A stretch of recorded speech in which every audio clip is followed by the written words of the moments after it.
Então é o seguinte, eu comentei das medidas de posição, tá? Medidas de posição são aquelas medidas que servem para você resumir um conjunto de dados num único número, tá? E as mais comuns são a média aritmética, a mediana e a moda.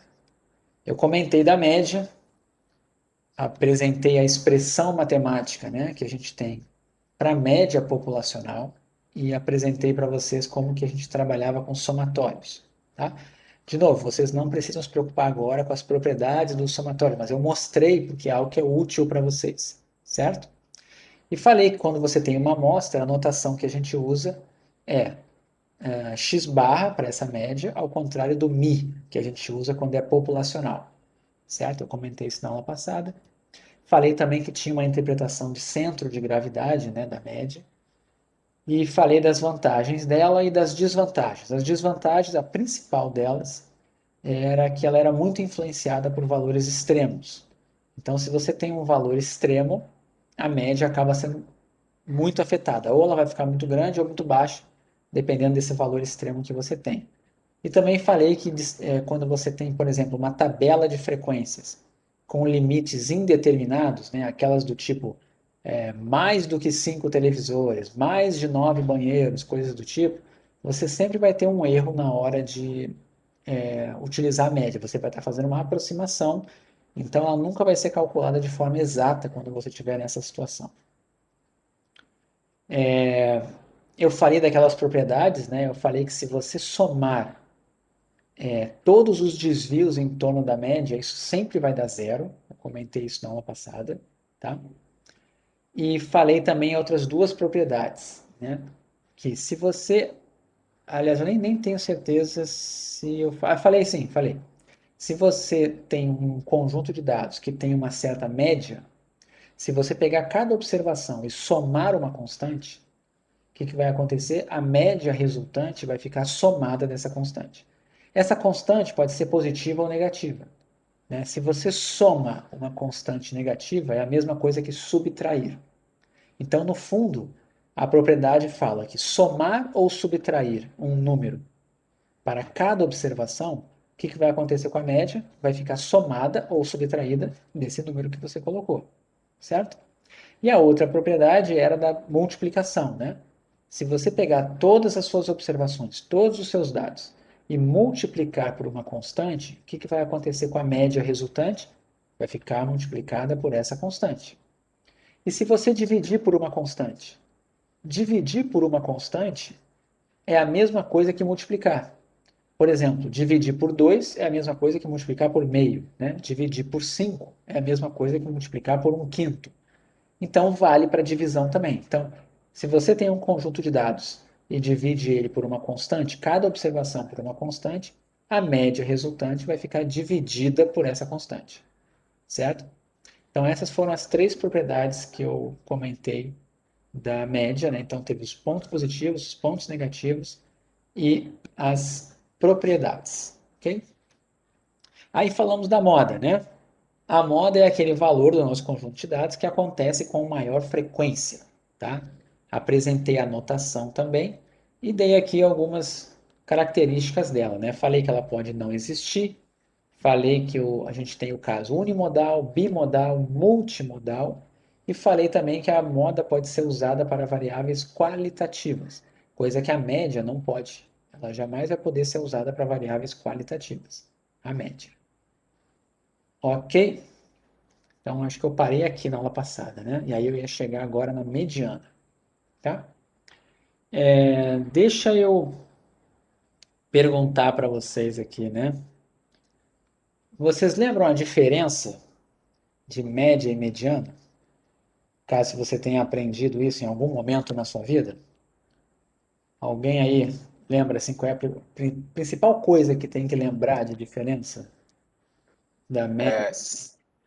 Professor, Oi? seria a diferença seria a posição desse número em relação ao conjunto de dados? Na verdade, assim, a mediana sempre vai estar ligada à posição. Foi o que o Felipe acabou de escrever aqui, né? Vai estar ligada à posição. A mediana Aham.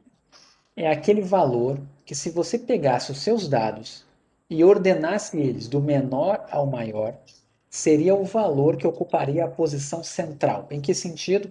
Aquele valor que ia dividir aproximadamente 50% das observações abaixo e aproximadamente 50% das observações acima desse valor. Isso não é a mesma coisa que a média. É bem diferente da média. Tá? E, e a gente sabe que para calcular a mediana, a gente vai ter que ter dois casos. Vai ter que ter um caso quando eu tenho observações pares e observações ímpares. Eu vou para o quadro para mostrar uma coisa para vocês aqui. Tá? Só para deixar claro. Se você faz isso aqui, imagina que você tem um conjunto de dados que são esses daqui, ó. 1, 2, 3, 4 e 5. Se você tirar a média, vocês sabem quanto que dá a média aqui?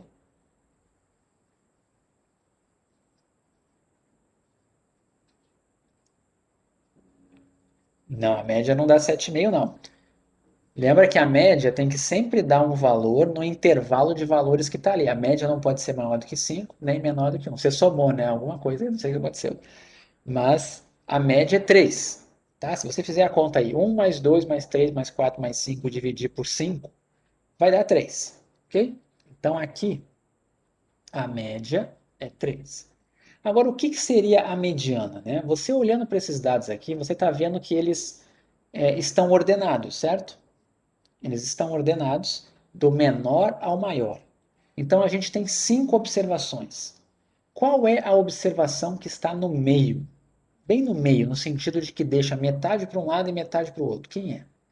É o 3 também, certo? Então deixa eu apresentar uma anotação aqui para vocês, tá? Eu vou colocar esse mi com um Dzinho embaixo para falar de mediana da população, ou então um M com um D para ser da amostra, ou escrever med. Notem que é parecido com o da moda, só que o da moda, ao invés de um D, era um O. Tá? E o da média, a gente usa só Mi, não bota nada embaixo. E quando é amostral, a gente usa X barra, não usa M. Tá? Mas, então vamos voltar aqui para a mediana, eu estava aqui, né? Peraí, deixa eu só voltar. Então, a mediana aqui também é 3. Okay? Esse caso aqui bateu, certo? Agora uma pergunta, né, de cara. Vocês já devem ter escutado isso. A mediana é aquele valor que deixa 50% das observações abaixo dela e 50% das observações acima dela. É verdade isso? Olhem lá. Qual a proporção de valores desse conjunto de dados que está abaixo da mediana? Que é menor do que 3? Qual é a proporção? A proporção. 40%. 2 dividido por 5. Mas, teoricamente, eu deveria contar o 3, tá? Porque deveria ser 50% até a mediana e 50% depois da mediana. Se eu fizer assim, eu vou ter 60% abaixo e 40% acima. Se eu usar a definição de... Não, sem contar a mediana. Qual a proporção de observações que são menores que a mediana? É o 1 e o 2, 40%. E que são maiores que a mediana? O 4 e o 5. Isso é 40% também. Onde é que está o 50%? Tem 50% aqui? É possível dividir esse conjunto de dados aqui em duas partes iguais de 50%? É possível? Não. Ok? Então a primeira coisa que vocês têm que saber é isso. Quando você for apresentar a mediana para alguém, você tem que ter em mente que a mediana divide aproximadamente 50% para baixo, 50% acima dela. Tá? Quando você tem 5 observações, fica bem extremo. Mas quando você tem muitas observações, você consegue mais ou menos 50%. Tá? Agora aqui, eu vou botar um outro aqui embaixo só para mostrar. Imagine isso aqui. 1, 2, 3, 4. Vocês sabem quem é a média aqui?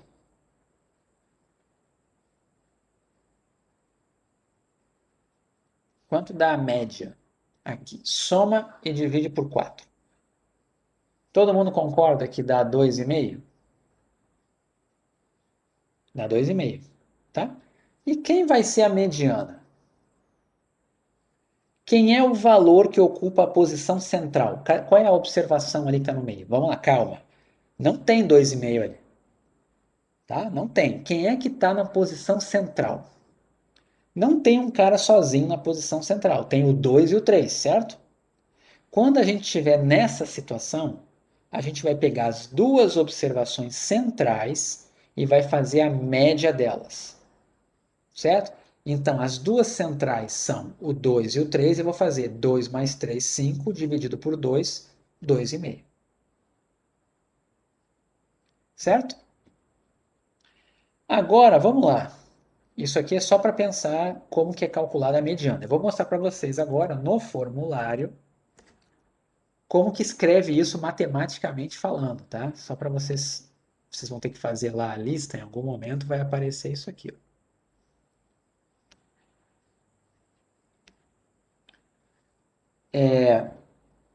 Existe uma notação de estatística de ordem, tá?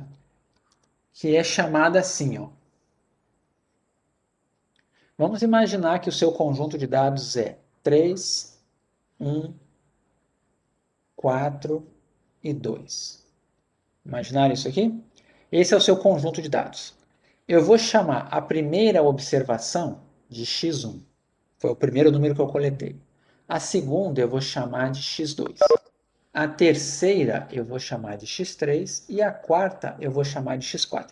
Isso é o mais comum de se fazer em estatística. Você tem as observações, cada uma tem um registro. Então, x1, x2, x3, x4. Ok? Mas vamos lá. Se eu ordenasse, quem seria a menor observação?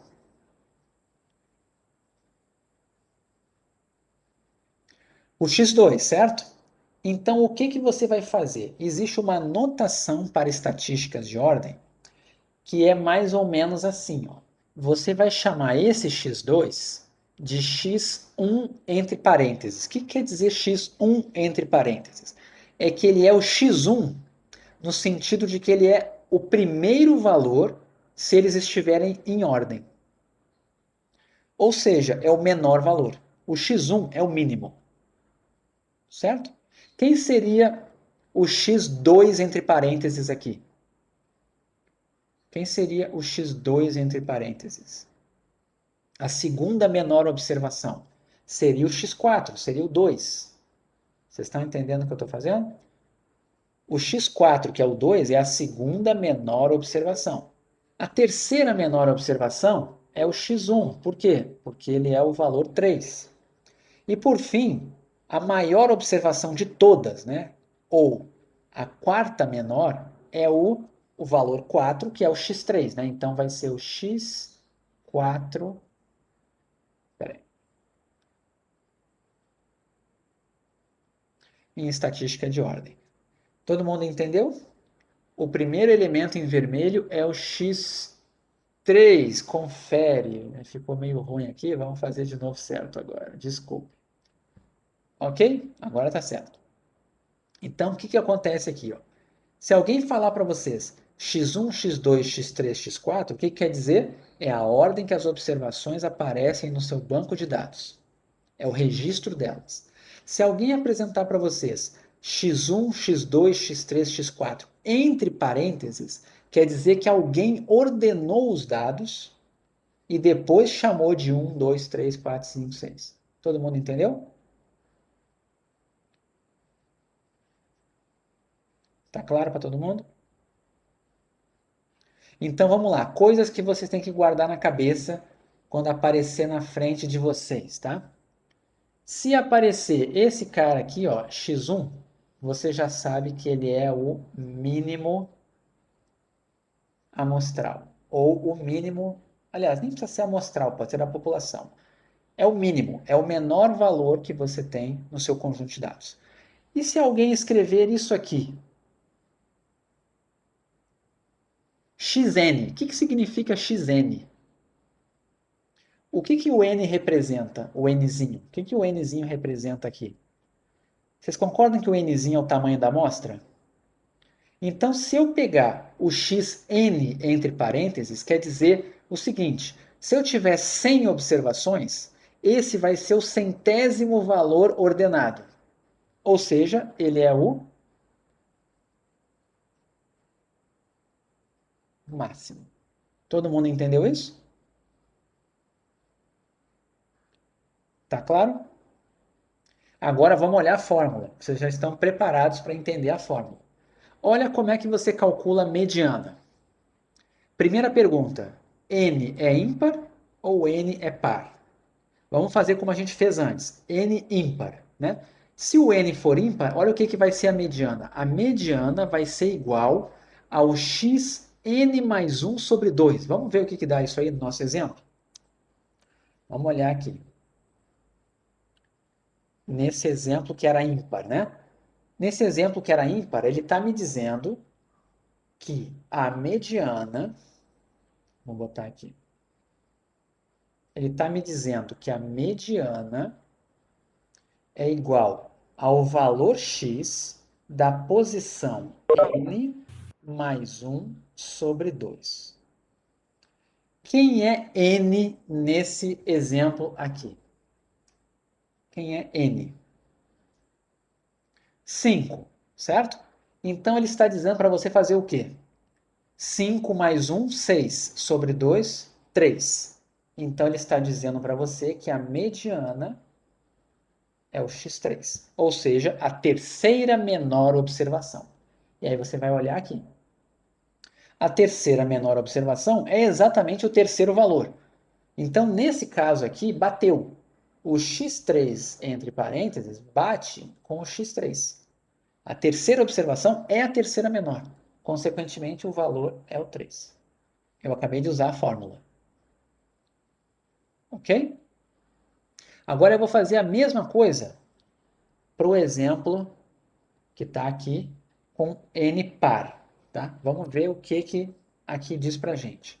Se o n for par, eu vou pegar a observação xn sobre 2, vou somar com a observação xn sobre 2 mais 1 e vou dividir por 2, ou seja, a média das duas observações centrais. Eu vou escrever isso lá. Então, vou botar aqui num cantinho aqui. Nesse caso aqui, a mediana vai ser o x n sobre 2 mais o x n sobre 2 mais 1. Note que esse mais 1 aqui está separado do n sobre 2. Olhem a diferença do anterior. O anterior era n mais 1 sobre 2. Agora não. Agora é n sobre 2 mais 1. Certo? E dividido por 2. Vamos ver. Quem é n aqui? Quem é n nesse exemplo? Quem é o n? 4. Todo mundo está vendo? Tenho 4 observações. Então, o que vai ser isso aqui? X 4 sobre 2. 4 sobre 2 é 2, né? Então, vai ficar, vamos colocar aqui, vai ficar o x 2 mais, agora aqui, 4 sobre 2, 2 mais 1, 3.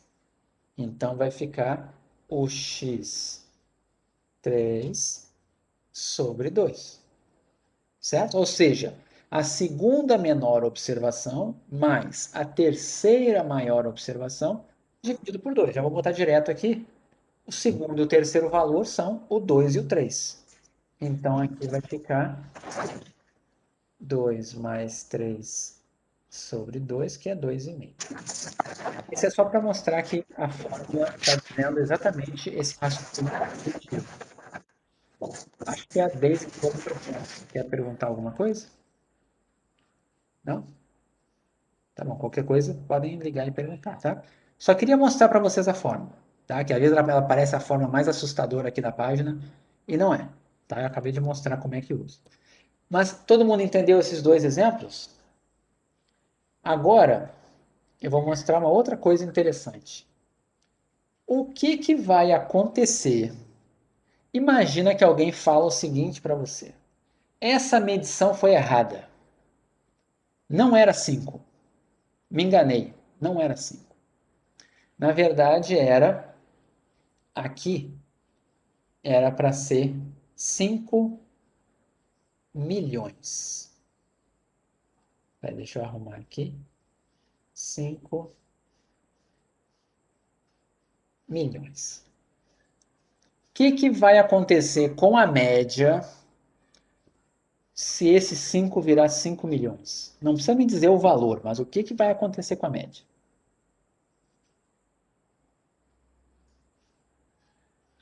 Vai subir pouco ou muito?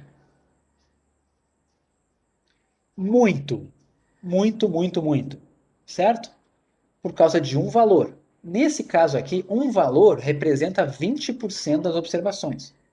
Mas mesmo que eu tivesse 1.000 observações, se aparecesse 5 milhões aqui, ele ia contaminar totalmente esse conjunto de dados. O que significa isso? A média é muito influenciada por valores extremos, certo? Agora me respondam, quem é a mediana do novo conjunto de dados, trocando o 5 por 5 milhões? Quem é a mediana? Continua, porque é a posição, certo? Então, qual é a grande vantagem da mediana? Quando é que vocês têm que lembrar da mediana? Quando você tiver valores extremos. É a principal situação em que a mediana vai ser útil. Ela não vai deixar os valores extremamente grandes ou extremamente pequenos atrapalharem as suas contas. Todo mundo entendeu isso? A mediana não muda. Tá legal? A mesma coisa aconteceria nesse exemplo aqui, ó. Mesmo que o 4 virasse 4 milhões, a mediana só levou em conta o 2 e o 3. Ela não levou em conta nem o 1, nem o 4. Se eu trocasse esse 1 aqui por menos 1 bilhão e esse 4 por mais 1 bilhão, não ia mudar nada a mediana. Ok? Todo mundo entendeu? Se você guardar essa ideia na cabeça, você vai estar muito bem. Você não vai esquecer da mediana, tá? Você vai lembrar do conceito. E agora uma coisa importante, né? Qual é o valor aqui? Vocês me disseram que a mediana é 2,5 pela conta, né? Qual a proporção de observações abaixo da mediana?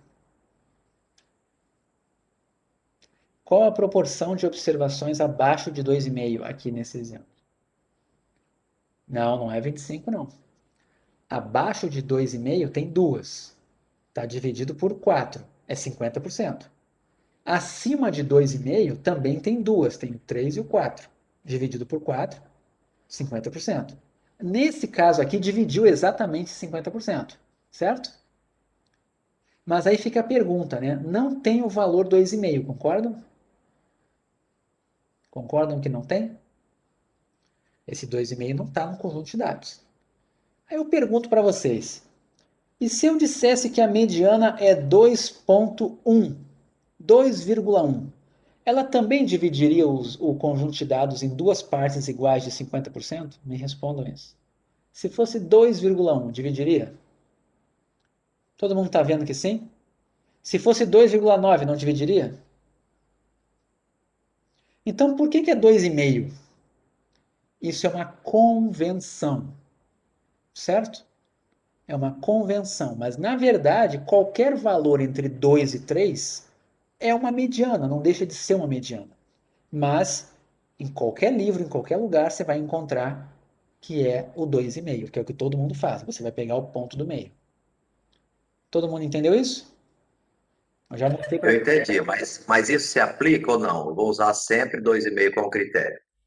Não, você sempre vai pegar a média das posições centrais.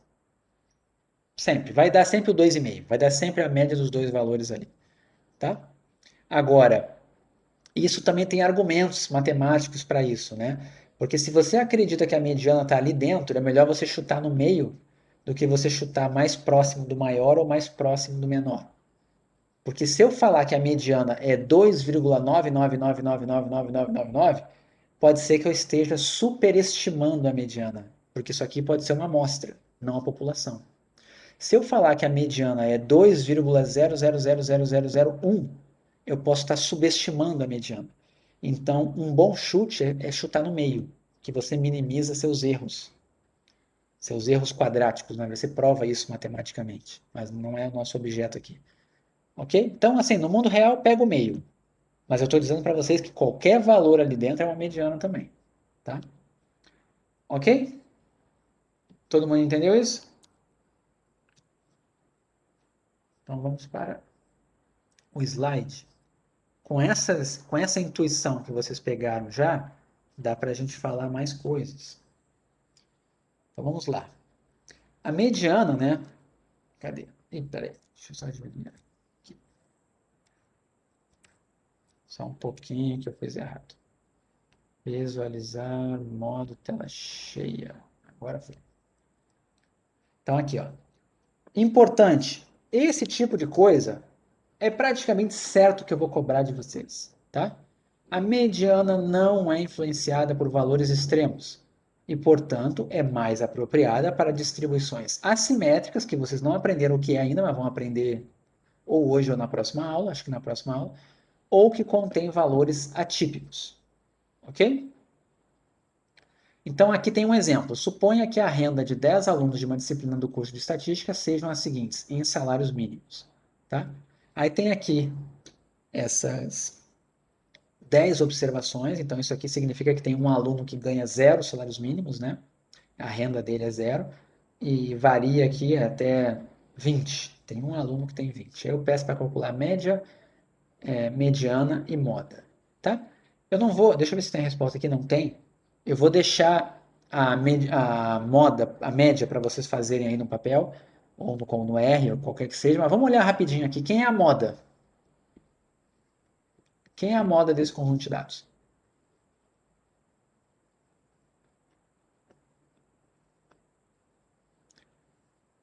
1,5 ou 3,5? Os dois?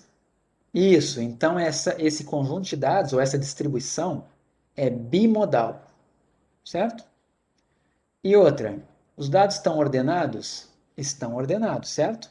Quantas observações tem aí? 10. Né? Eu estou no caso par. Quando eu estou no caso par, como é que eu faço para achar a mediana? Eu tenho que pegar as observações centrais. Quem são as observações centrais? São as observações 10 sobre 2 e 10 sobre 2 mais 1. 10 sobre 2 é 5. 10 sobre 2 mais 1 é 6. Então eu tenho que pegar a quinta, 1, 2, 3, 4, 5, a quinta observação e a sexta observação e fazer a média das duas. Qual é a média de 2,4 com 2,8? Se você somar e dividir, vai dar quanto?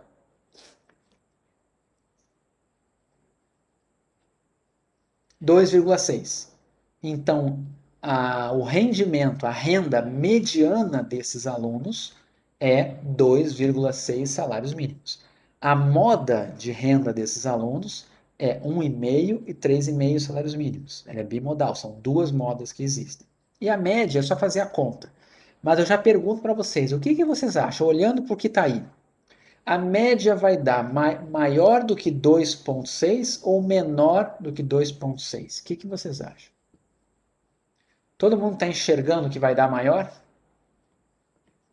Por que vai dar maior? Por causa do 20, por causa do valor extremo. Ok? Então não é verdade quando você escuta aí fora pessoas dizendo assim, use sempre a média. Não, depende do seu conjunto de dados. Tá? E aí eu vou mostrar para vocês, aqui no quadro, uma situação que eu acho que eu comentei na aula. Não sei se eu comentei, mas se eu não comentei, agora é a hora de eu falar. O que vai acontecer? Imagine que você fez o seu gráfico, uma distribuição de frequências, e você fez um histograma, que a gente chama, que é aquele gráfico de barras. E aí você fez as suas barrinhas e deu uma coisa assim, né?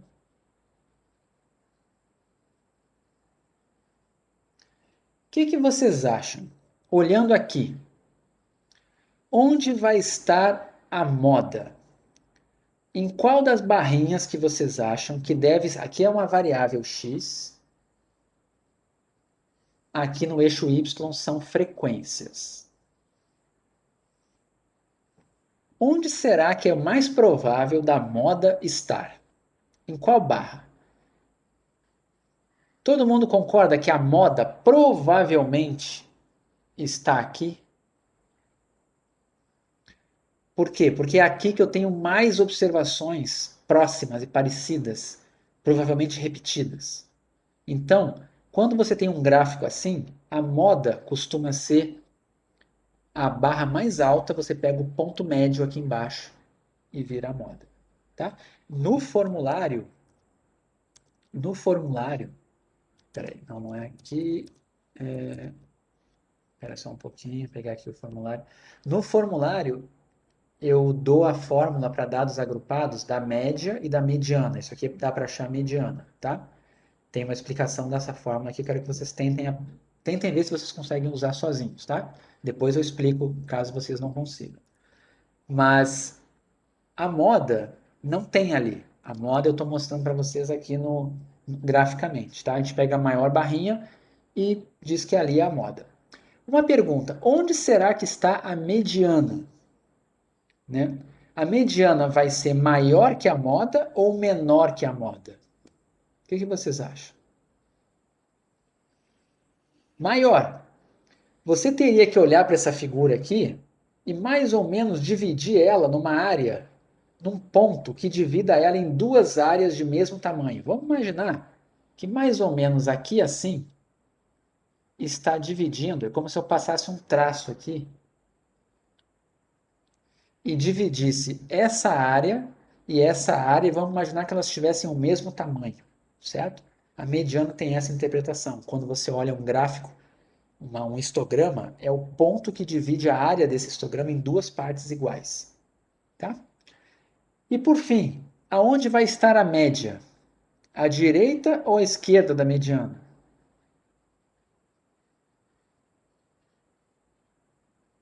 A média vai estar à direita, do lado de cá, ou do lado de cá da mediana? À esquerda, você acha que a média vai dar aqui? Vamos pensar, o que é um valor extremo, né? Um valor extremo é um valor grande, diferente dos demais e que acontece raramente, certo? Vocês acham que as observações raras estão à esquerda ou à direita? Onde é que tem as observações raras? À esquerda ou à direita? Todo mundo concorda que é à direita? Aqui estão os valores extremos. E aí sabe o que acontece? Eles fazem a média explodir. Por causa deles, a média aumenta. Então, a média provavelmente vai ficar mais para a direita, por causa deles. Todo mundo entendeu isso? Agora vamos lá, uma aplicação disso, né? Eu acho que eu comentei isso em algum momento com vocês. Dados de renda no Brasil, dados de escolaridade num país da África muito pobre e desigual. Vocês não acham que quando você fizesse o gráfico de frequências, por exemplo, domicílios, né, agrupados. Eu já respondo, Natália, já respondo, tá? Imagina que você pegasse os domicílios, né, e você pegasse a renda de cada um desses, o rendimento dos domicílios num país muito pobre, e depois de pegar todas as observações, você fizesse um histograma, um gráfico de frequências, alguma coisa desse tipo, que desse essa cara aqui. Vocês não acham que teria esse comportamento? Muitas observações baixas, né, por exemplo, baixos rendimentos, e uma minoria da população ganhando mais. Isso aqui é o sinônimo de desigualdade, certo? Uma desigualdade onde poucos têm muito e muitos têm pouco, certo? Todo mundo está enxergando isso?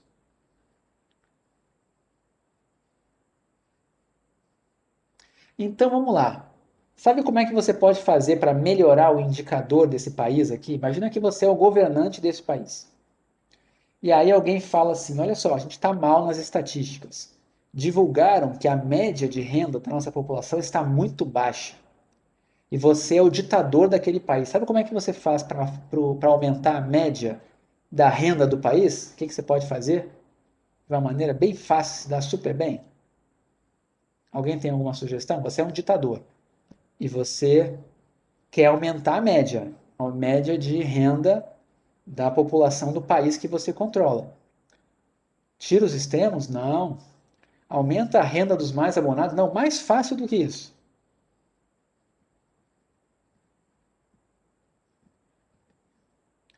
aumenta a própria renda.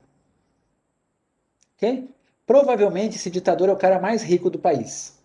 Ele pega e aumenta de alguma forma a fortuna dele. Começa a investir no crime, começa a fazer outras coisas, ele começa a roubar mais e ele vira agora um super ditador bilionário. O que, que vai acontecer? Ele está nesse gráfico. Ele vai ser um pontinho no gráfico, bem longe aqui. Ele vai puxar a média para cima, para a direita. Todo mundo entendeu isso?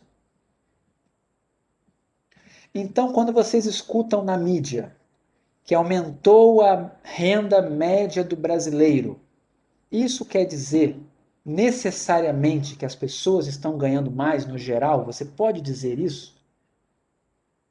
Não pode. Pode ser que os mais ricos tenham ficado mais ricos. A média aumenta. Certo?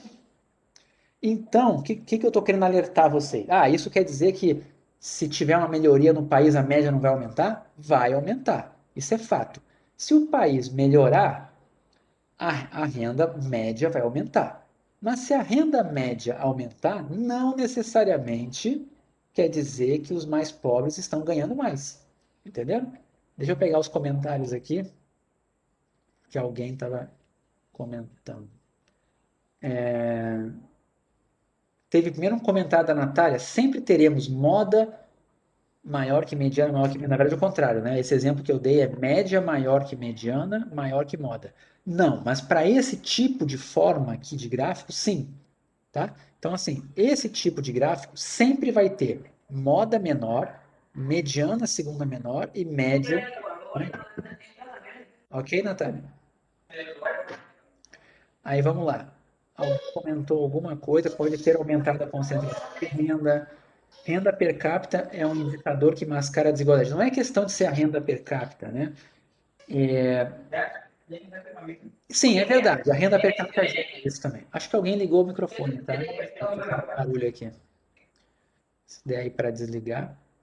Isso, aí a pessoa está comentando, exatamente. Aumentou o número de bilionários. A mediana precisaria caminhar também para a direita para melhorar a renda da população. Então, várias pessoas falaram sobre a questão da mediana, né? O fato é o seguinte: quando você tem uma situação de desigualdade como essa, o ideal era que você olhasse não só a média, mas que você olhasse também a mediana. Porque quando você melhora a mediana, você está realmente analisando aquele número que representa o seguinte: metade das pessoas ganha até esse valor. A média não tem essa interpretação.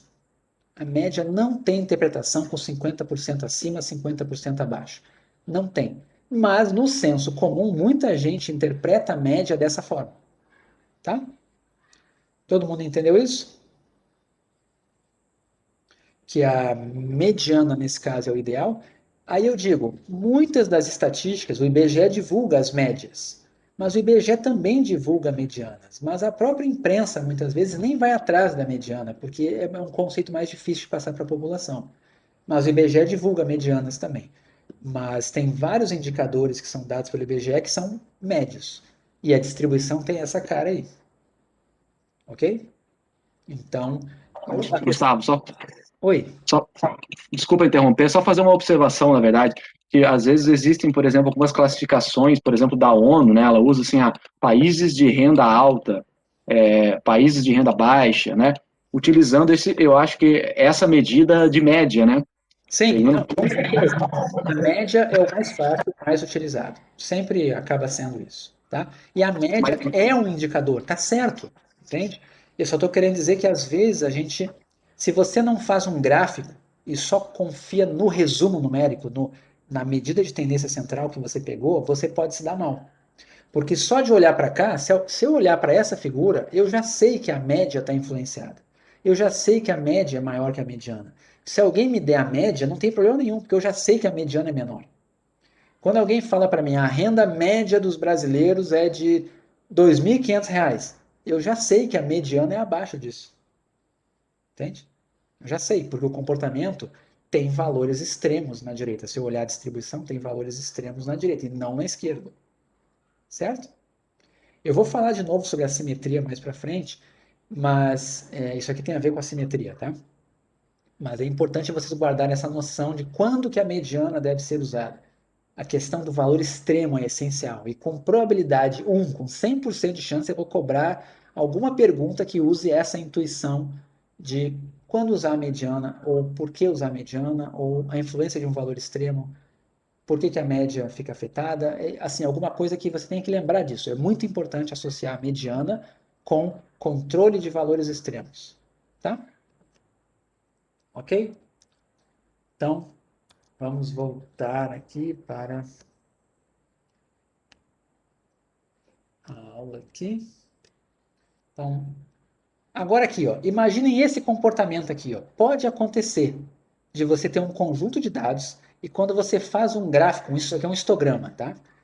Aqui no eixo Y não é exatamente frequência, é frequência dividido por um outro valor, de forma que essa figura tenha área 1, mas isso aqui está associado à frequência.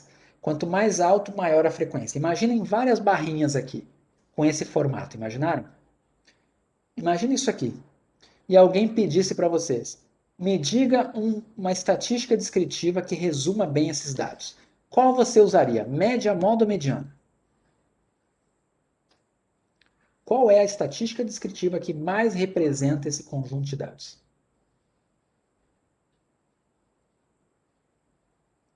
A média? A moda? Tem gente achando a moda, tem gente achando a média.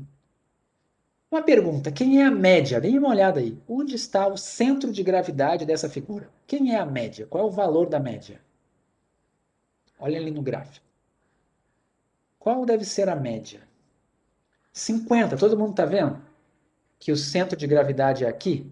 Se eu colocasse o dedo para equilibrar essa figura, aqui que eu deveria colocar o dedo. Então, se você calculasse a média, se você tivesse os dados, a média ia dar 50. Mas uma pergunta. Nesse conjunto de dados, tem poucas ou muitas observações próximas de 50? Poucas ou muitas observações próximas de 50? Vocês concordam que tem poucas? Por quê? Porque aqui, ó, a altura é baixa, então a frequência é baixa. Alguém perguntou agora, é a mediana? Qual é a mediana desse conjunto de dados? Qual é o valor que divide 50% de um lado e 50% do outro? Você pode associar com área, quando tem uma figura dessa. Qual é o valor que separa 50% de um lado e 50% do outro? Quem é a mediana? 50 também, todo mundo está vendo? Que é 50? Agora, quem são as modas aí?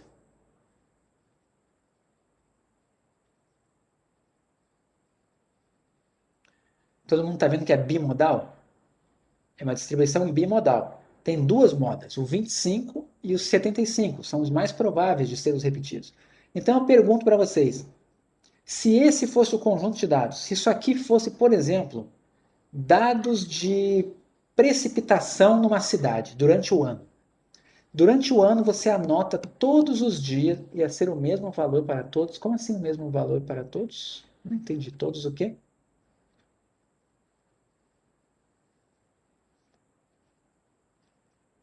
50 para a moda. Não, não, a moda não. A mediana é 50, a média é 50 e a moda está associada à maior frequência. Então tem duas modas. A moda é no 25 aqui e a moda é aqui no 75. É bimodal. Ok? Mas a minha pergunta imagina que isso aqui são dados de precipitação.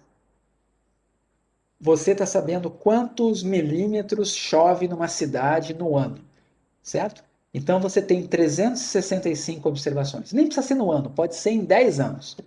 Você pega os dados e junta todos eles e faz um gráfico. E dá esse gráfico aqui. E eu pergunto para você o seguinte: teve uma chuva num dia qualquer. Quanto você acha que choveu? Quanto que você acha que foi a chuva desse dia? Eu não falei o dia.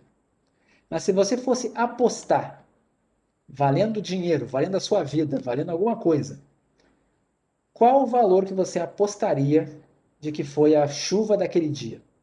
Eu pergunto, não vou te dizer que dia é hoje, mas quanto choveu hoje nessa cidade? Você apostaria na média? Você diria, choveu 50. Você falaria isso? Se você falasse 50, você ia se dar mal. Sabe por quê? Porque 50 é um evento raro aqui, ó. Não acontece muito isso. O que acontece muito nessa região? Acontece muitos valores próximos de 75 e muitos valores próximos de 25. Então, o melhor chute que você pode fazer é algo próximo de 25 ou próximo de 75. Certo? Você tem mais chance de acertar. Se você tivesse que acertar o valor, se errar, perdeu. Não tem essa de chegou mais perto, ganha quem chega mais perto. Não, ou você acerta e ganha, ou você erra e não ganha nada. Certo? Quando que isso aqui acontece no mundo real? Pode acontecer um gráfico desse tipo no mundo real? Pode. Esse exemplo que eu acabei de dar, nesse caso aqui, a melhor medida é a moda. É um exemplo raro, que não tem nos livros. Tá? Mas vamos lá. Por que isso aqui pode acontecer? Nesse exemplo da precipitação. Se pegar qualquer, tirando o Rio Grande do Sul, a região sul, que o clima é subtropical, pega aqui região sudeste. Vocês acham que a chuva é igual todos os meses do ano na região sudeste? Não, né? A gente tem aqui na região sudeste duas estações bem claras, que não é nem tanto verão, primavera, outono, inverno, não. É o que? Estação chuvosa e estação seca. Muitos lugares têm isso, tá? Aqui no Rio de Janeiro começa em outubro, mais ou menos, a estação chuvosa e vai até março e depois vem o período seco. Isso aqui poderia ser dados que misturam períodos diferentes. Dados que têm a estação chuvosa e a estação seca, a parte seca. O correto seria analisar isso aqui separado. Porque se alguém me perguntasse assim, faça uma previsão, eu poderia perguntar, mas nós estamos na estação chuvosa ou na estação seca? Aí a pessoa fala, estamos na estação chuvosa. Aí eu vou chutar no 75. Agora, não, estamos no período seco. Vou chutar no 25. Entenderam? Então, quando você mistura populações, costuma acontecer isso. Uma outra coisa, a altura de pessoas. Sabe o que acontece quando você pega a altura de pessoas? O que vocês acham? Aqui no Brasil, quem é mais alto, homens ou mulheres? Homens, certo? Se você fizer um gráfico da altura dos homens, provavelmente você vai ter um comportamento assim. Se você fizer da altura das mulheres, você vai ter um comportamento que talvez faça assim. Ok? Mas se você juntar os dados, o que acaba acontecendo é que você fica com um gráfico de frequências que às vezes fica assim, ó. E aí você fica, pô, que coisa esquisita esse gráfico, né? Por quê? Porque tem duas populações misturadas aí. Entende? E aquele exemplo que está aqui é um caso extremo disso. Duas populações bem distintas, misturadas e analisadas juntamente. Certo? Isso não é muito comum. Qualquer pessoa que trabalha com estatística, se visse isso aqui, ia separar esses dados e analisar separado. Mas, se você não faz gráficos, se você só calcula média, moda, média, sem nem olhar, você vai estar sujeito a essas coisas aqui. Certo? As pessoas têm uma tendência a chutar e fazer previsões na média. Nem sempre a média é a sua melhor previsão. Entenderam?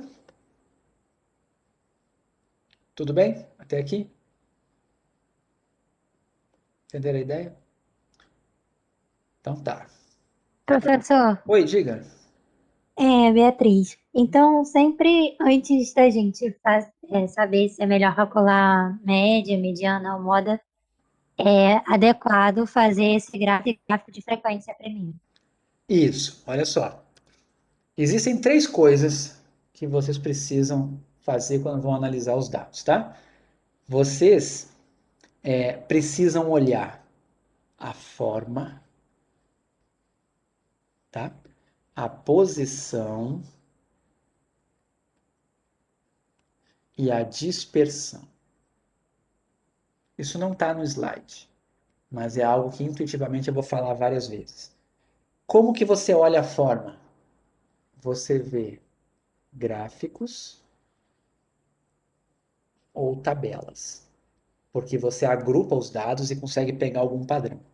Como é que você vê a posição? São medidas de tendência central. Aqui você vai pegar média, moda, mediana, quartis, enfim. E dispersão. O quanto que os seus dados estão variando em torno dessa medida de posição. Aí aqui você vai pegar variância, vai pegar desvio padrão, vai pegar coeficiente de variação. Esses números aqui dão uma ideia para você como se fosse assim, né? Média, moda, mediana são os valores que você vai fazer suas previsões. São os valores que vão representar os dados. E as medidas de dispersão são aquelas que vão dizer para você quanto você tem de chance de errar. Quanto maior a dispersão, maior a variabilidade. Quanto maior a variabilidade, maior a incerteza. Então, as suas medidas de posição são muito incertas. Quando você tem pouca variabilidade, suas previsões vão ser boas. Você vai ter medidas de posição que representam bem os dados. E a forma é essa parte que eu falei para vocês. Para você descobrir qual é o melhor resumo do seu conjunto de dados, é bom você olhar a forma.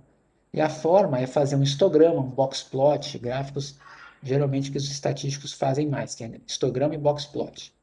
Tá? Eu vou falar de box plot aqui também. Tá? Ok? Entenderam isso aqui?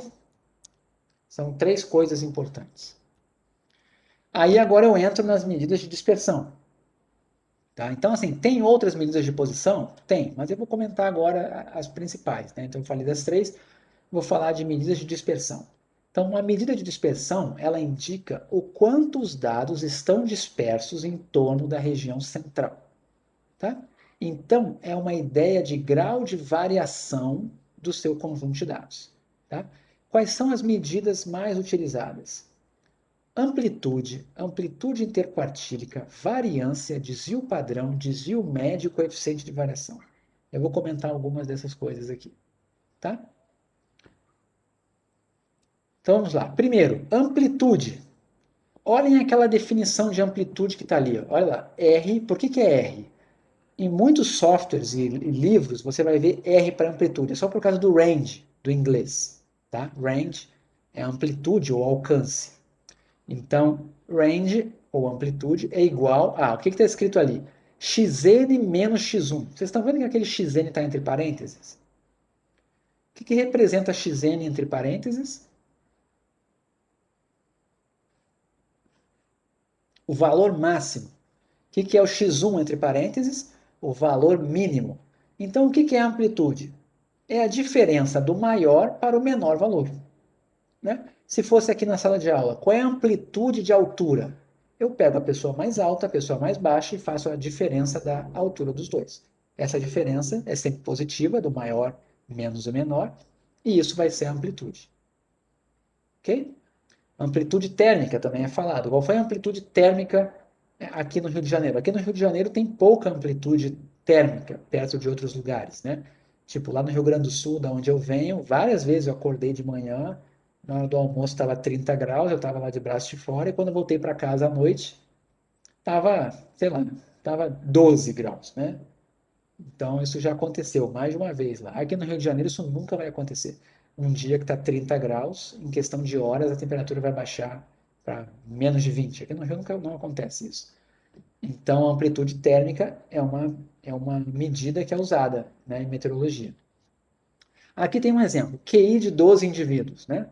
Tem aqui o QI, está ordenado de 12 indivíduos, e aí é perguntado, quem é a amplitude? É só pegar o maior menos o menor.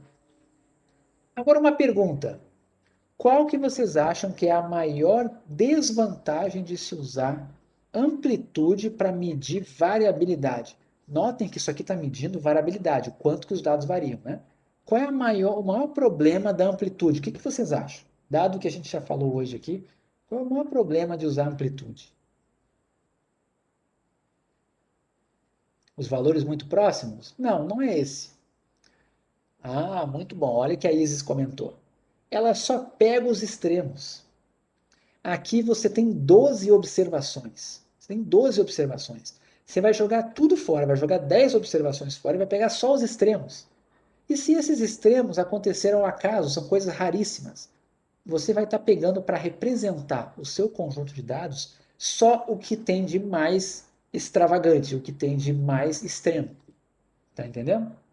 você perde muita informação. Você não consegue descobrir a variabilidade entre cada observação.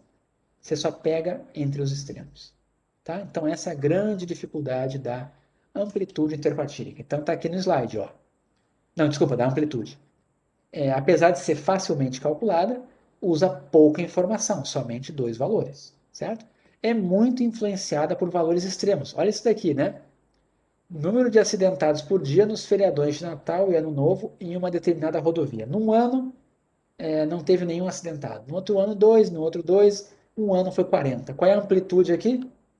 40. Por causa de uma vez, um ano que aconteceu uma tragédia, você fica com uma variabilidade imensa. Mas esse conjunto de dados aqui não varia tanto assim. Foi só porque aconteceu um valor extremo. Certo? E você acabou assumindo que a variabilidade é enorme aqui. Tá? Então, essa é uma coisa que tem que guardar. O problema da amplitude. Então, existe a amplitude interquartílica. Tá? O que é amplitude interquartílica? Então, eu vou falar para vocês mais ou menos o que são quartis. Tá? Eu vou dar uma pequena intuição sobre quartis e depois a gente continua. Então, vamos lá. Lembra aquilo que eu falei para vocês dos valores, né? Eu vou pegar agora assim. 1, 2, 3, 4, 5, 6, 7, 8, 9, 10. Até para... Deixa eu ver aqui uma coisa. Eu tenho uma ideia, eu vou fazer até o 9. Imagina que esse é o seu conjunto de dados. Tá? Tem 9 observações aqui. Quem é a mediana?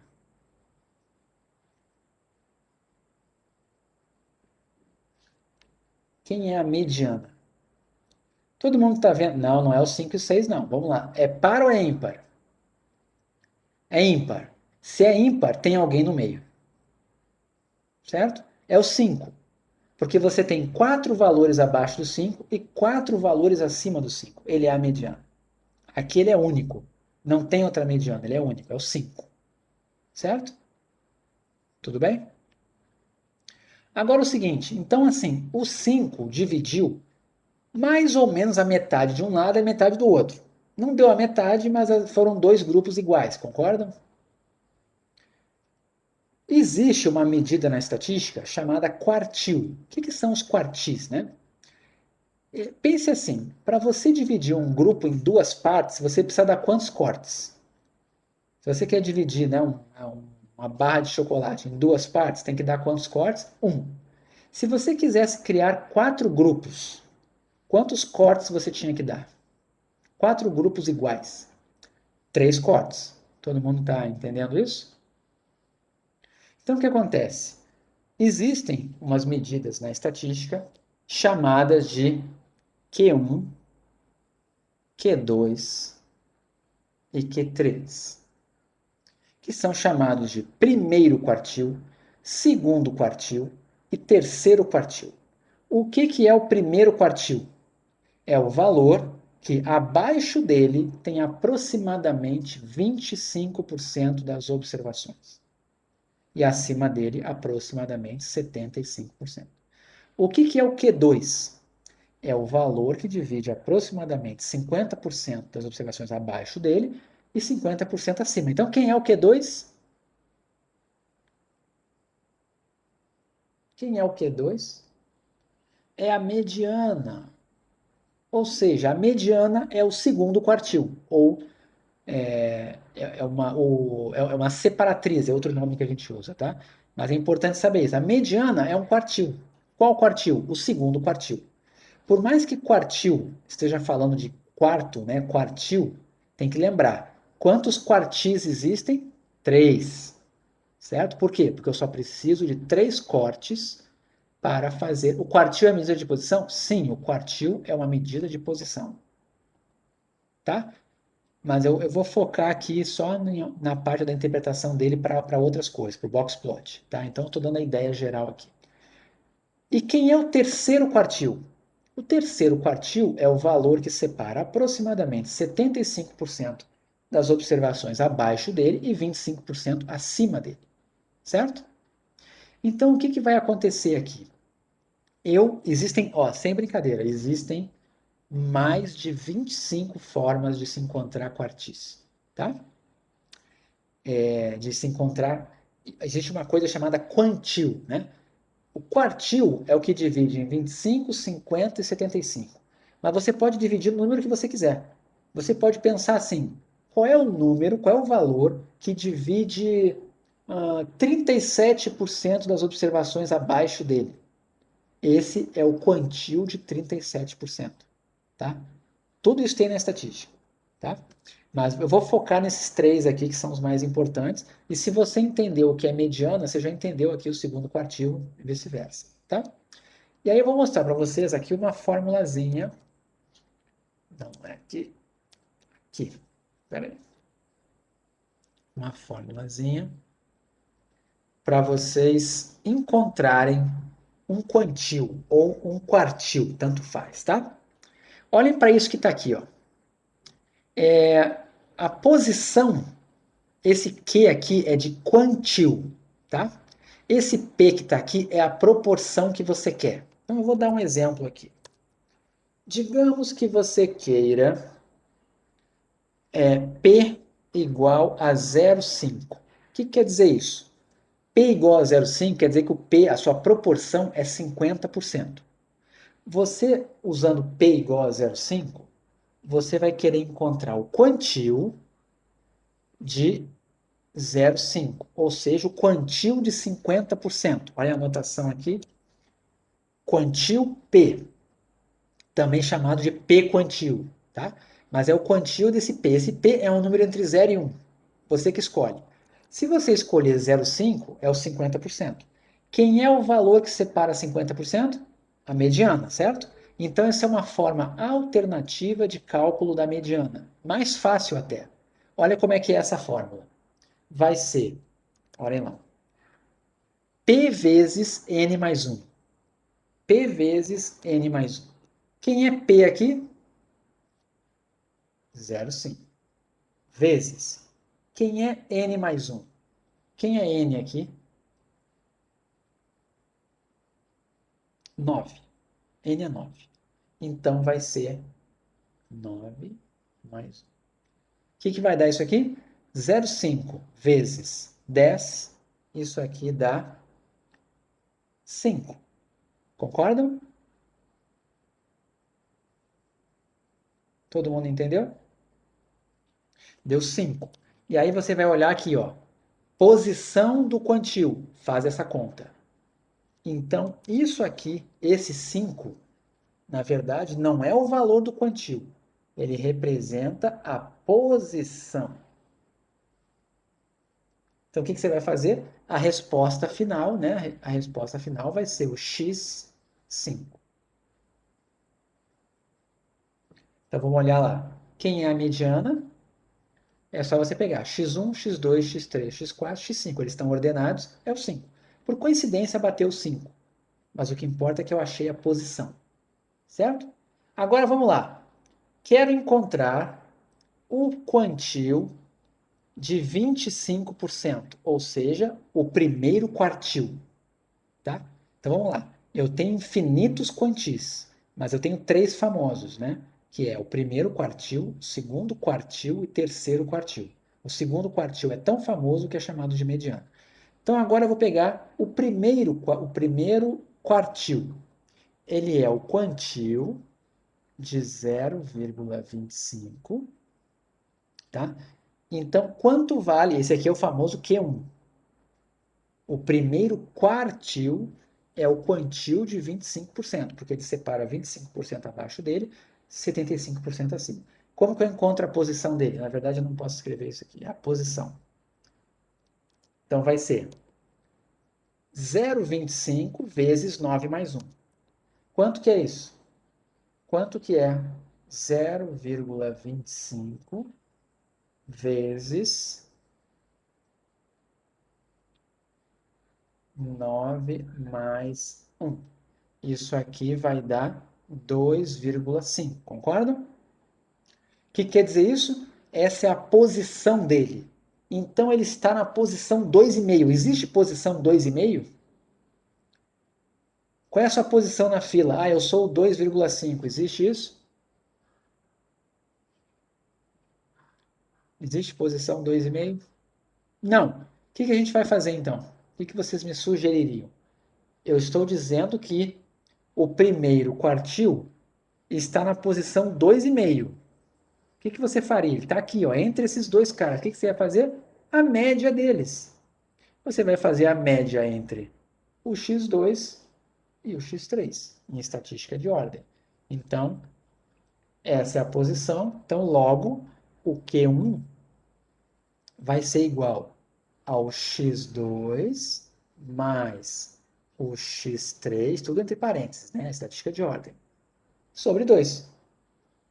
Por coincidência, nesse exemplo, o x2 vale 2, o x3 vale 3, então isso vai dar 2,5, por coincidência, ok? Não é sempre assim. Tá? Então, o primeiro quartil é 2,5. E por fim, quem é o terceiro quartil? O que vai acontecer no cálculo do terceiro quartil? O terceiro quartil, né, é o P de 0,75. Eu vou querer o quantil de 0,75. Alguém já botou aí no chat? Isso vai ser 0,75 vezes 9 mais 1. Isso aqui vai dar 7,5.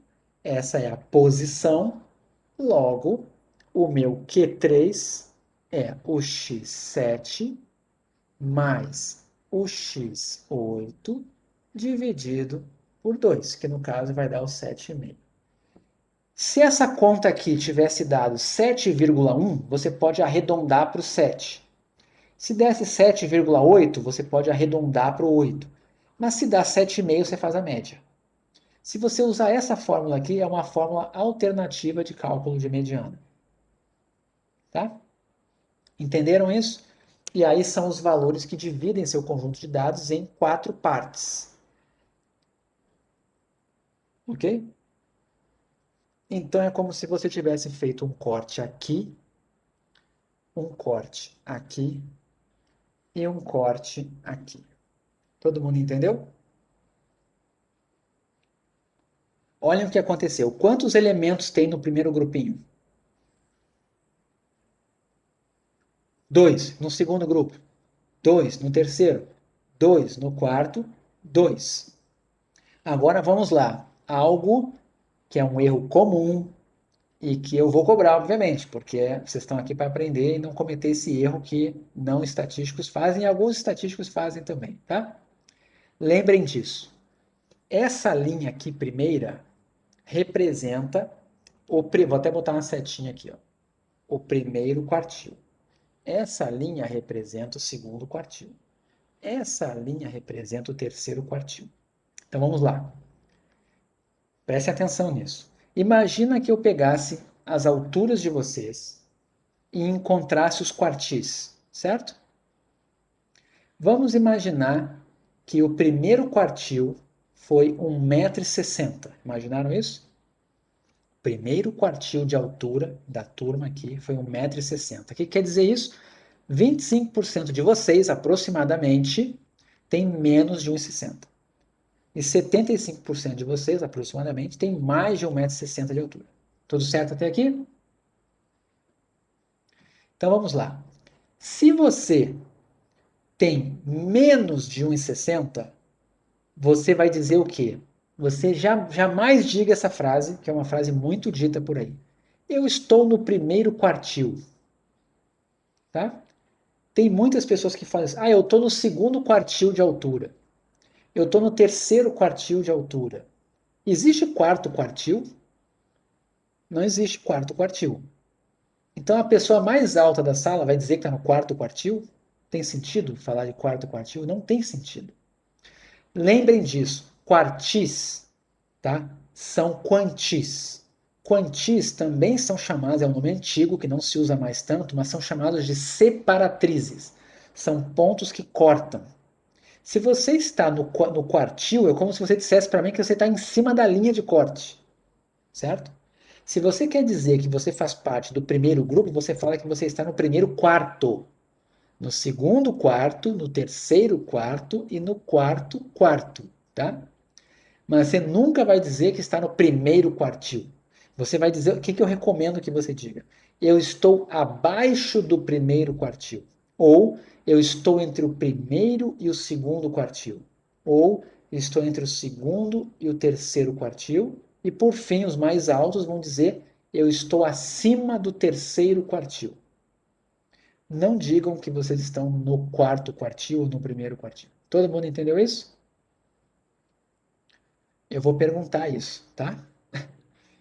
Porque isso é uma coisa, é um erro muito comum, vocês não podem cometer. Tem que ter bem claro que quartis são separações. Feita toda essa introdução, e agora apresentei mais uma formulazinha para vocês que está aqui no formulário, eu vou mostrar para vocês o que é. Ah, uma última coisa, que esqueci de falar. Quantos por cento de observações tem entre o primeiro e o terceiro quartil? Aproximadamente. Qual é o percentual de observações que você vai ter aproximadamente entre o primeiro e o terceiro quartis? 50%, todo mundo está entendendo? O primeiro quartil separa 25%. O terceiro quartil também está separando 25% de um lado e 75% do outro. Então, o que fica aqui no meio são dois grupinhos de 25%. Então, essa parte central aqui, que vai do Q1 até o Q3, tem 50% das observações. Todo mundo entendeu isso? Tá claro? Tudo bem, gente? Estão me ouvindo?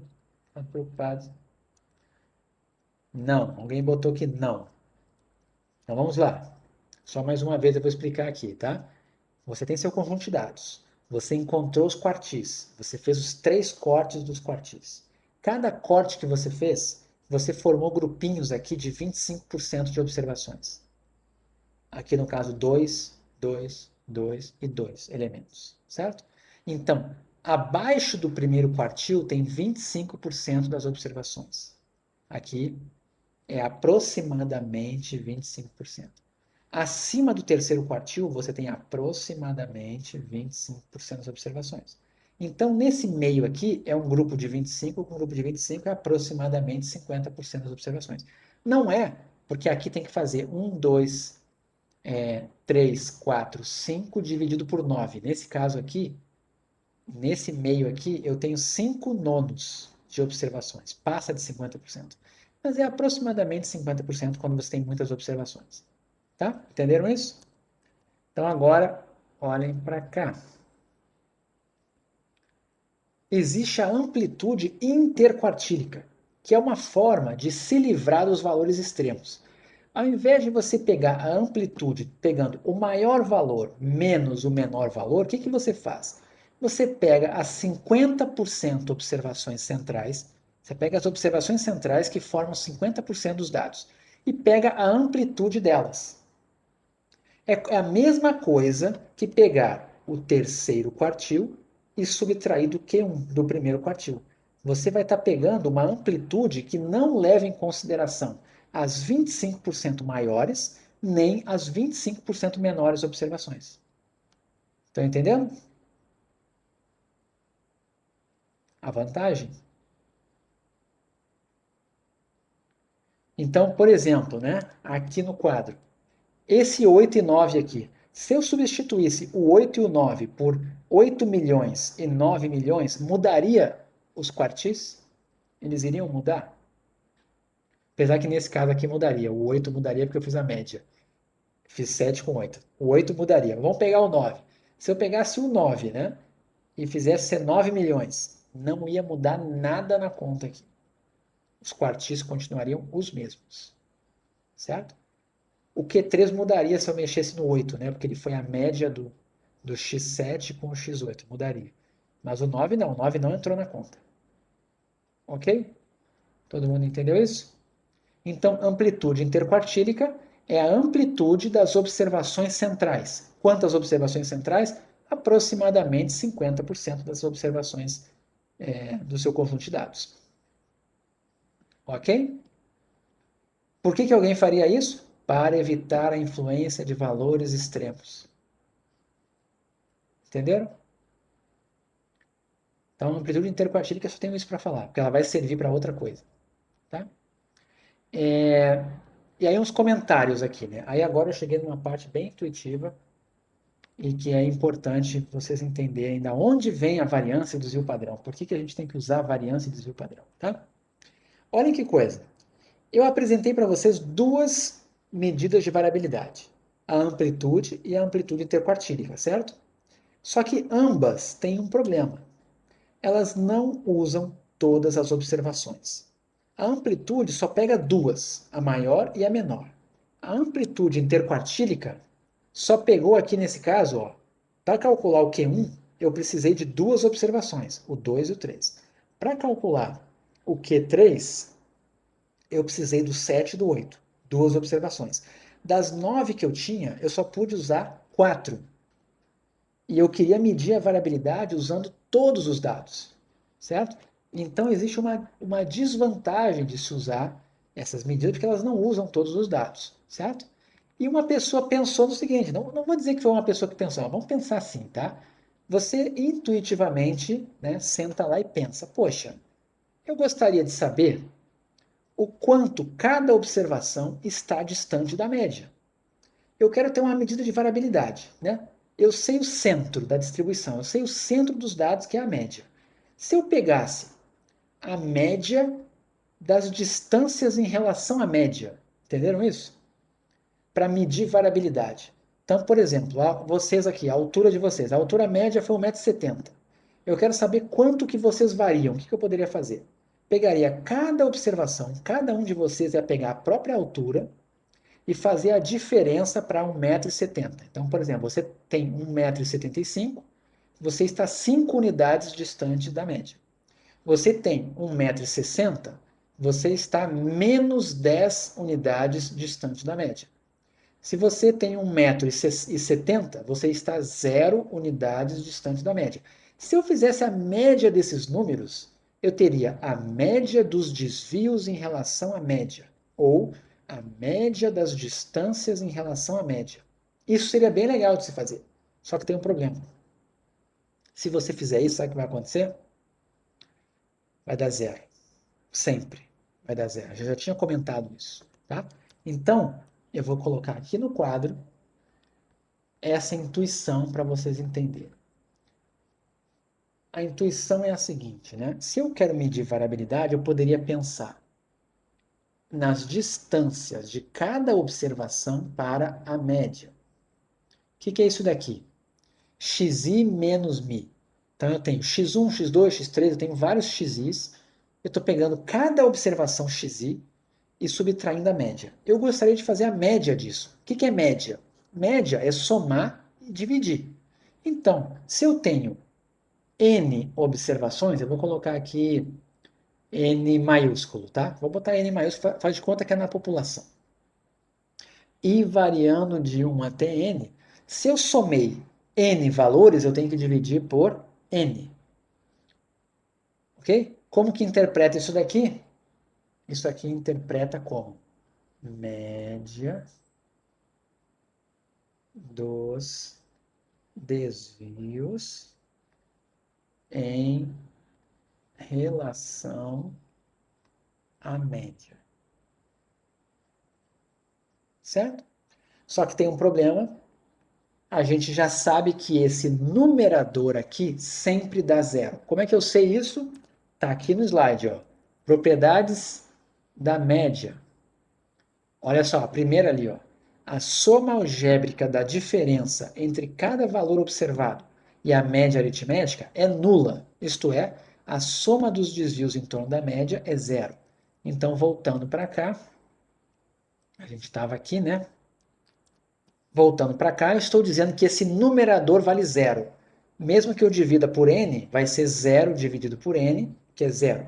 Então, isso aqui sempre dá zero.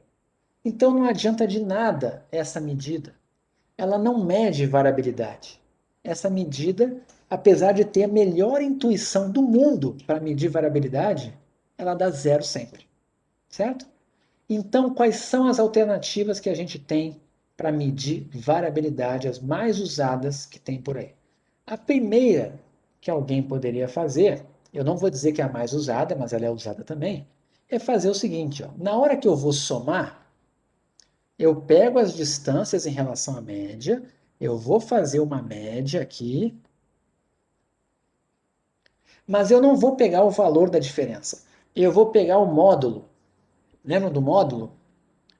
Então, por exemplo, né, se o valor aqui dentro deu negativo, ele vai ficar positivo. Todas as distâncias ficam positivas. No momento que você faz isso, é impossível essa conta aqui dar aliás, essa conta nunca vai dar zero, exceto se todas as observações forem iguais. Se todas as observações forem iguais, vai ficar. Se todas as observações são iguais, ela tem média igual ao valor delas, né? Então, por exemplo, se todo mundo aí na turma tem 1,70 m, quem é a média? 1,70 m, certo?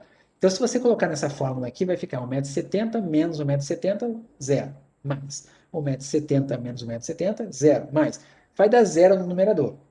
Mas isso é um caso extremo, um caso em que todo mundo tem o mesmo valor. Isso não acontece no mundo real.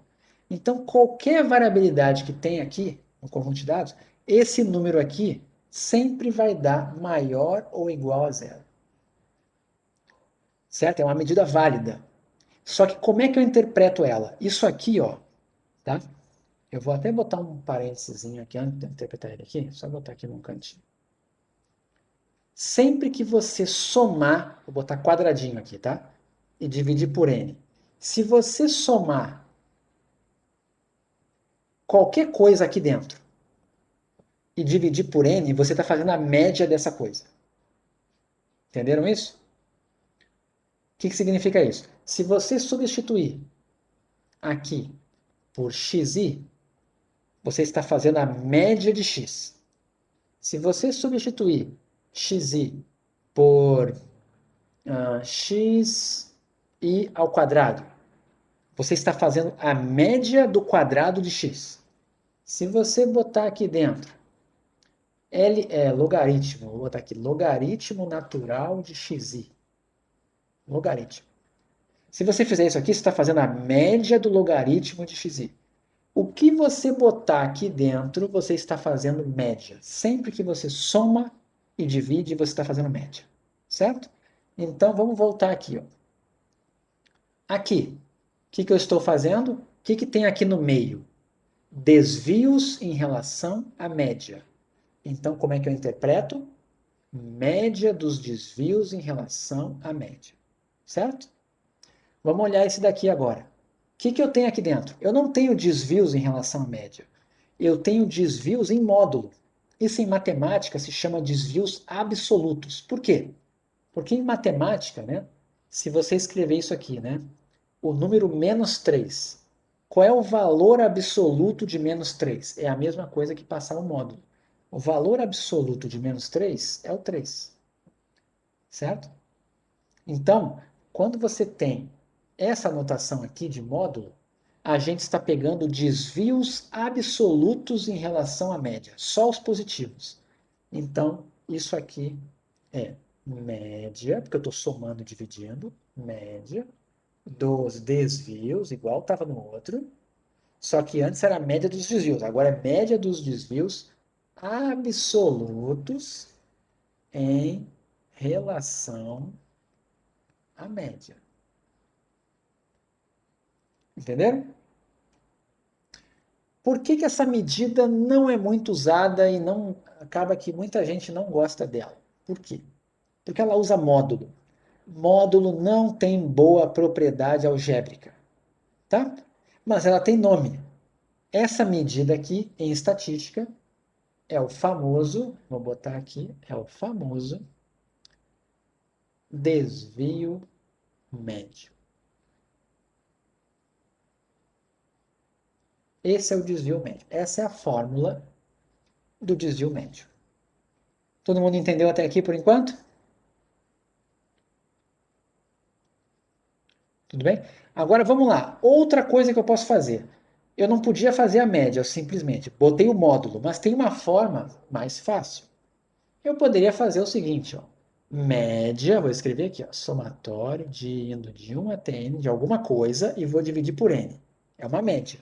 O que eu vou botar ali dentro? Vou botar desvios, x menos a média, mas se eu fizer assim dá zero. Então, o que eu faço? Ao quadrado. Pego cada desvio e elevo ao quadrado. O que vai acontecer? Os desvios negativos vão ficar positivos, porque eles vão ser elevados ao quadrado. Essa medida também sempre vai ser maior ou igual a zero. Quando que ela vai ser zero? Quando todas as observações forem iguais. Porque aí todas vão ser iguais à média e vai dar zero. Então também é intuitivo. Legal essa medida aqui. Mas ela representa o quê? Não é média dos desvios em relação à média. Não é média dos desvios absolutos em relação à média. Não. Essa daqui é média dos desvios quadráticos em relação à média. Por que é quadrático? Porque estão sendo elevados ao quadrado. Então, a interpretação desse daqui, não, ainda não. Não é o desvio padrão ainda.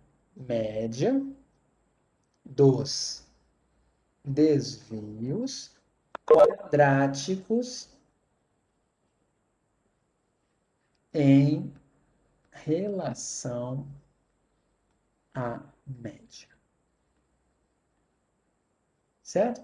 Essa medida é famosíssima em estatística. E ela recebe um nome que vocês com certeza já ouviram falar, que é a famosa variância. Ela tem boas propriedades algébricas. Isso, muito bem, Igor, tá?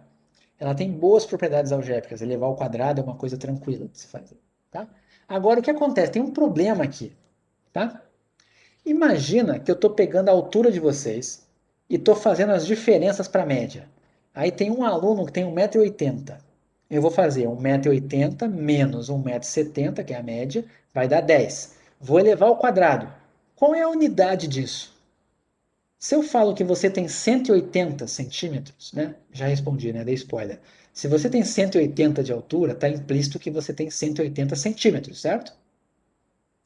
Então, se você tem 180 centímetros e a média é 170 centímetros, você tem um desvio de 10 centímetros, certo? Se você eleva ao quadrado, qual vai ser a unidade agora? Estou elevando ao quadrado, vai ficar o quê? Centímetros quadrados. Vocês estão acostumados com essa unidade? Centímetros quadrados? Ninguém está acostumado com essa unidade. Não é uma coisa comum. Metros quadrados você até está mais acostumado, mas a altura de alguém, você pegar em centímetros quadrados, é mais difícil você ter essa intuição.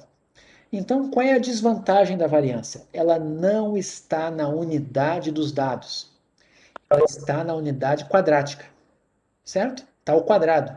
Se isso aqui fosse peso, estaria quilos ao quadrado, certo? Se fosse uma distância de rodovia, seria quilômetros quadrados, certo? Tudo ao quadrado. Não é bom isso. Então, existe uma coisa que você pode fazer, que é tirar a raiz quadrada, né? Então, existe a medida final que eu vou apresentar para vocês aqui, que é o somatório de xi menos a média ao quadrado, i variando de 1 até n, dividido por n, e aí você tira a raiz quadrada de tudo. Certo? Então, esse número também vai ser maior ou igual a zero.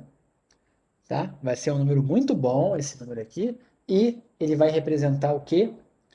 Esse daqui é como se fosse a média, não é bem a média geométrica, tá? Não é. Mas como ele está na escala dos dados, você elevou ao quadrado e depois tirou a raiz. Esse daqui as pessoas costumam escrever como média dos desvios em relação à média, mas não é bem isso, tá? Matematicamente, não é bem isso, porque você não pegou, elevou ao quadrado e tirou a raiz. Você pegou, elevou ao quadrado, somou e só depois você tirou a raiz. É diferente, tá? Mas esse é o desvio padrão. Então eu não vou dar essa interpretação de média, só vou dizer que ele está é como se fosse a variância na unidade dos dados. Então, se eu falar em desvio padrão de altura, eu estou falando de centímetros. Se eu falar de desvio padrão do comprimento de uma rodovia, vou estar falando em quilômetros, não vou estar falando em quilômetros quadrados. Entenderam? E esse aqui, então, faltou só escrever aqui na esquerda, é o famoso desvio padrão. Todo mundo entendeu? Esse é um resuminho dessas medidas de dispersão, tá? As mais utilizadas, e todas elas, faltou botar aqui um quadradinho, né, em volta aqui. Todas elas são maneiras de escapar disso aqui, ó, que sempre dá zero. E que é o que a gente queria, né? Só que matematicamente sempre dá zero. Todo mundo entendeu? A ideia aqui? Qual é o mais utilizado? Desvio padrão, que está na unidade dos dados. Mas matematicamente a gente faz as contas com a variância. Porque elevar ao quadrado tem boas propriedades algébricas, mas tirar a raiz quadrada não. Então a gente faz todas as contas com variância e no final a gente tira a raiz quadrada. E interpreta como se fosse desvio padrão. Tá? É mais ou menos essa a ideia que está por trás das medidas de dispersão. Então agora, quando eu coloco aqui nos slides, o desvio padrão é a raiz quadrada da variância. Perfeito. É só isso. Tá? E a variância é a média dos desvios quadráticos em relação à média. Tá? Então o que está escrito aqui, ó, é o que eu vou explicar no quadro. Oi, diga. O desvio padrão, então, só para a gente trazer isso para o nosso ambiente, né? Não ter a resposta elevada ao quadrado e tirar da nossa atmosfera do estudo. Isso. Tá? Por exemplo, margem de erro, né? Margem de erro é calculada com variância, e aí no final a gente tira a raiz quadrada para chegar no erro, e aí você soma e subtrai o erro porque está na unidade dos dados. Mas as contas matemáticas são feitas com variância. Tá? Então, todas as medidas de erro que vocês veem de intervalo de confiança, margem de erro, elas são sempre desvios padrões. Tá? Não é o desvio padrão dos dados, é outra coisa, é o desvio padrão do estimador. Mas, enfim, é uma coisa mais avançada, mas eu só estou dizendo que ele está na unidade dos dados e existe a variância do estimador, que é usada no cálculo, e depois a gente tira a raiz quadrada. Tá? Então, só para apresentar aqui, ó, desvio médio, já está apresentado. Tá? Tem um A sobrando aqui, acho que faltou. Esse slide deu problema na hora de visualizar aqui. Depois eu vou ver o que aconteceu. Não sei o que aconteceu. Vou olhar lá. Que deu um erro aqui na hora de gerar o PDF. Eu vou gerar de novo depois, tá? Mas ele tem a versão amostral. A versão amostral divide por nzinho e não por nzão. E no lugar da média é x barra, porque é média amostral. Mas a fórmula é a mesma, tá? Então, o desvio médio representa a média dos módulos ou a média do desvio absoluto, dá no mesmo, a média dos módulos dos desvios em relação à média. Tá? Dá no mesmo. Eu escrevi no quadro. Tá ali a fórmula dele. Variância. Média dos quadrados das distâncias de cada observação em relação à média. É uma outra maneira de escrever também. Ou média dos desvios quadráticos em relação à média. Mesma coisa.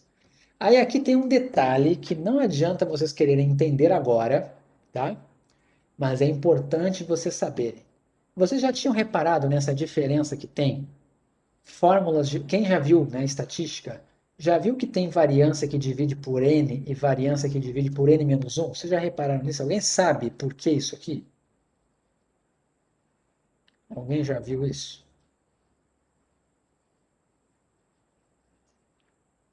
Não? Alguém já viu?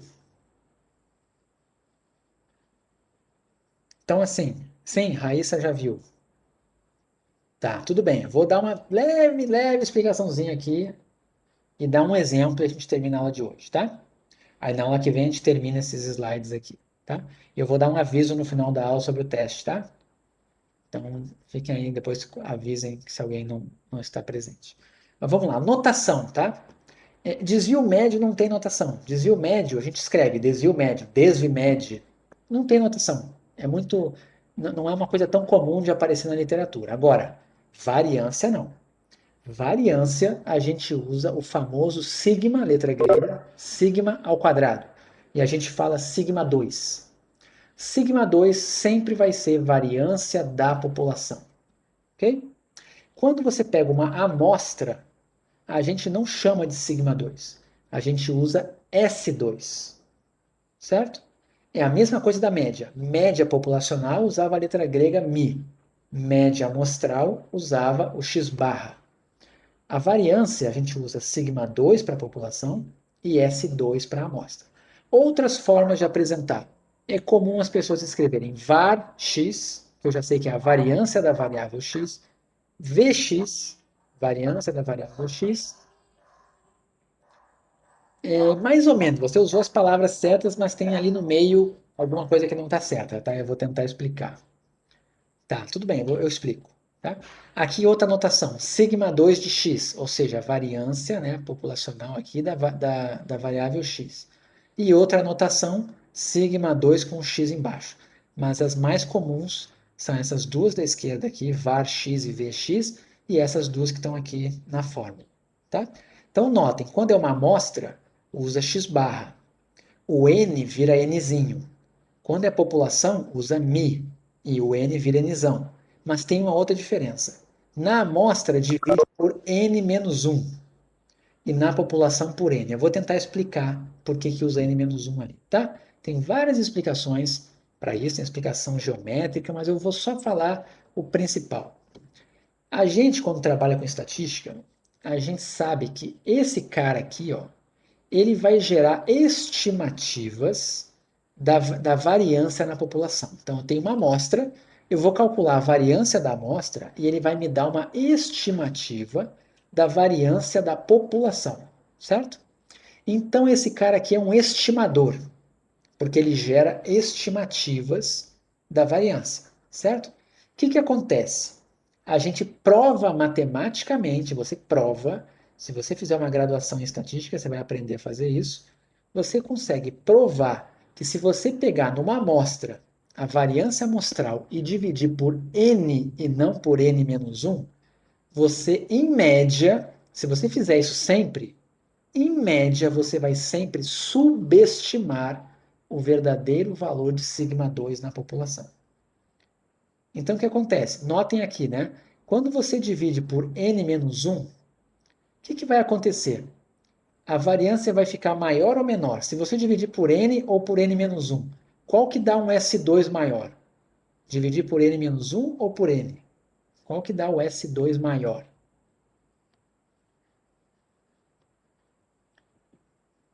Dividir por n menos 1. Vai dar maior, porque está no denominador. Então, o que acontece? A gente já sabe matematicamente que se dividir por n, você sempre vai subestimar, vai puxar para baixo. E se você subtrair 1 no denominador, você prova que, em média, você acerta. Então, o que significa isso? A gente fala que é um estimador não viesado ou não viciado para estimar sigma 2. Então, sempre que você tiver uma população e alguém falar para você, calcula a variância, você vai usar essa fórmula de cima. Você vai dividir por nzão. Mas se alguém falar para você, isso aqui é uma amostra, calcula a variância amostral porque eu quero estimar a variância na população. Você vai dividir por n menos 1. É isso que os livros mandam. Ok?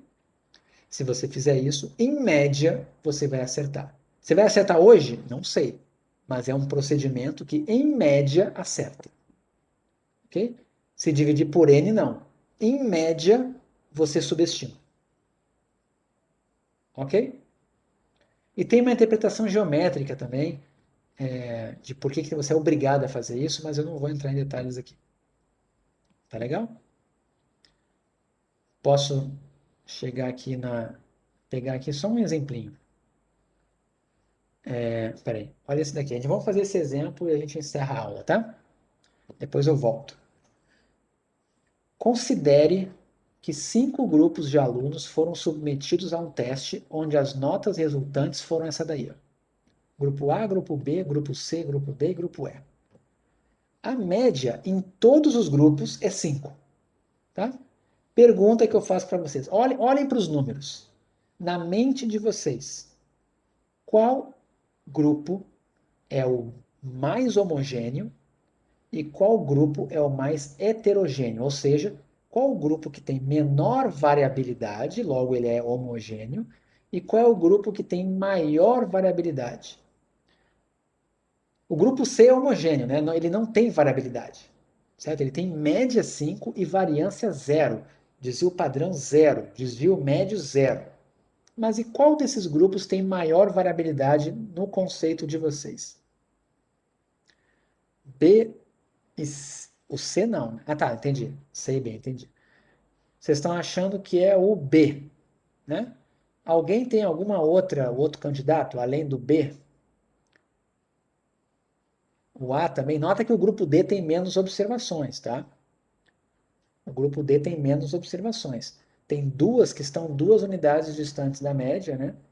Tem gente achando o A, tem gente achando o B, né? Agora eu vou mostrar para vocês que calcular o desvio padrão, a amplitude conta, tudo conta, porque essas 3 medidas, né, desvio padrão, variância e desvio médio, elas levam em conta todas as observações. A amplitude interquartílica só leva em conta algumas observações, mas essa daqui leva em conta toda, tudo que está ali é levado em conta. Se você olhar na fórmula, tudo vai ser levado em conta, todas as observações, tá? Então tem gente achando que é o B. Aqui só um comentário, esqueci de falar, né, que o desvio padrão é a raiz quadrada da variância, tá? É sigma na população, S na amostra. Igualzinho aqui, ó. Sigma 2 na população, S2 na amostra. Como é que fica o desvio padrão? Sigma na população, S na amostra. Mas vamos lá. Olhem que curioso. Aqui tem a anotação para desvio padrão embaixo e para desvio médio em cima. Então, notem, ambos os critérios disseram que o grupo mais heterogêneo é o grupo B, certo? A maioria de vocês acertou, né? Disseram que o B era o mais heterogêneo. Notem que o desvio padrão foi maior que o desvio médio, estão vendo? O desvio padrão foi maior que o desvio médio. Notem que o desvio padrão está sempre maior que o desvio médio, estão vendo ali? Está sempre maior. Agora, olhem que coisa curiosa. Comparem o A com o D. Olhem o A e o D. Qual deles é o mais heterogêneo para vocês? Ou é igual? O A e o D, na mente de vocês. Qual dos dois é mais heterogêneo? O A ou o D? Quem varia mais? É intuição, não tem resposta certa. Tem gente achando que é o D, né, porque tem uma distância de 3 para 5, 5 para 7, e tem gente achando que é o A, está indo de 3 a 7 também. Né? O que acontece? Olha que curioso. Se você levar em conta o desvio padrão, tá? O desvio padrão vai dizer que ambos têm a mesma variabilidade. Olha lá, 1.4, 1.4. Mas se você levar em conta o desvio médio, o que acontece? Ele vai dizer que o A tem mais variabilidade que o D. Olha que curioso. Então não é só questão da magnitude aqui ser sempre maior do desvio padrão. Às vezes você pode mudar a sua decisão, porque por aqui é indiferente. Desculpa, né? Por aqui não é indiferente. Por aqui o A varia mais que o D. Pelo desvio padrão você não consegue diferenciar os dois. Os dois têm a mesma variabilidade para você.